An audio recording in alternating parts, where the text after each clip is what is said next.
எல்லாரும் எப்படி இருக்கீங்க? இது ஞாயிற்றுக்கிழமை அன்னைக்கு எடுத்த வீடியோ.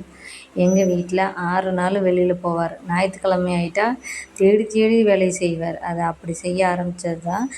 நான் முன்னாடி போய் ரெடி பண்ணி வைக்கிறேன், நீங்கள் வாங்கன்னு சொன்னார். சரி கிச்சன் ஒர்க்கெலாம் முடிச்சுட்டு மேலே செடியெல்லாம் நட்டிருந்தேன். அதுக்கெல்லாம் தண்ணி ஊற்றிட்டு போயிடலாம். அடிக்கிற வெயிலுக்கு டெய்லி 2 நேரம் 3 நேரம் தண்ணி ஊற்றினா கூட செடி வாடி போயிடுது.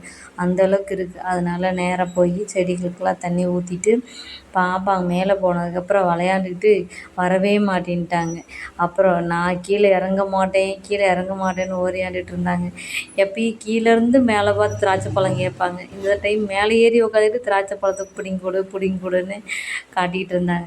சரி வா கீழே போய் அம்மா உனக்கு கண்டிப்பாக பிடிங்கி தரேன்னு சொல்லி சமாதானம் பண்ணி வா போகலான்னு சொல்லி கீழே இழுத்துட்டு வந்தாச்சு. இழுத்துட்டு வந்து சாப்பாடு கொடுத்து தூங்க வச்சுட்டு தான் நாங்கள் வேலைக்கே வந்தோம். நானும் அவருமா தான் செஞ்சிட்ருந்தோம். ஞாயிற்றுக்கிழமை இல்லைன்னா காலையில் நேரமாக எழுந்திரிச்சி ஒரு 8 மணி 8:30 வரைக்கும் செய்வோம். அப்புறம் அவர் டியூட்டிக்கு போயிடுவார். நான் பாப்பாவை பார்த்துட்டு வீட்டில் இருந்துருவேன். இப்படியே தான் கொஞ்சம் கொஞ்சமாக செஞ்சு தான் இந்த வேலை செஞ்சோம். மாட்டுக்காக தான் ஆரம்பித்தோம். மழை காலம்லாம் வந்துருச்சு.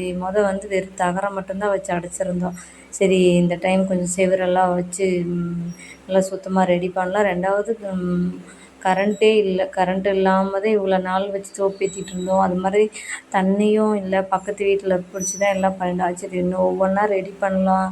நமக்காக இல்லைனாலும் வாயில்லா ஜீவனத்துக்காக எதாவது ரெடி பண்ணணும்னு சொல்லிட்டு கொஞ்சம் கொஞ்சமாக அதாவது ஆள் விட்டு செஞ்சாலும் நம்மளோட பட்ஜெட்டுக்கு செட் ஆகாதுன்னு சொல்லிட்டு நாங்களாக ரெடி பண்ணணும்.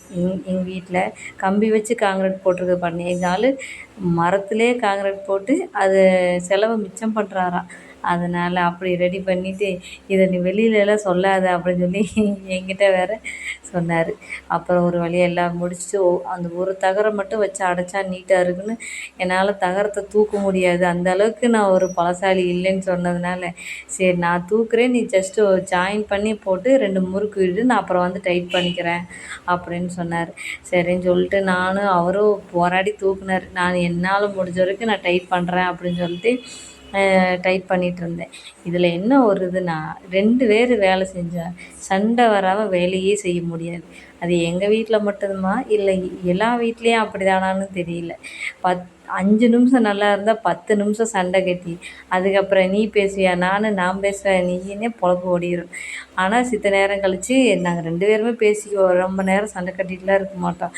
நாங்கள் போன கேப்பில் வீட்டில் இருக்க முடியாமல் என் பையன் அம்மா பாப்பாவை என்னால் சமாளிக்க முடியாதுன்னு தூக்கிட்டு வந்துட்டா. சரி மரத்துக்கடியில் நிழல் இருந்துச்சா 2 பேரும் சறுக்கி விளாட்றேன்னு சொல்லி ஒரு ஐடியா பண்ணி விளையாண்டுக்கிட்டு இருந்தாங்க.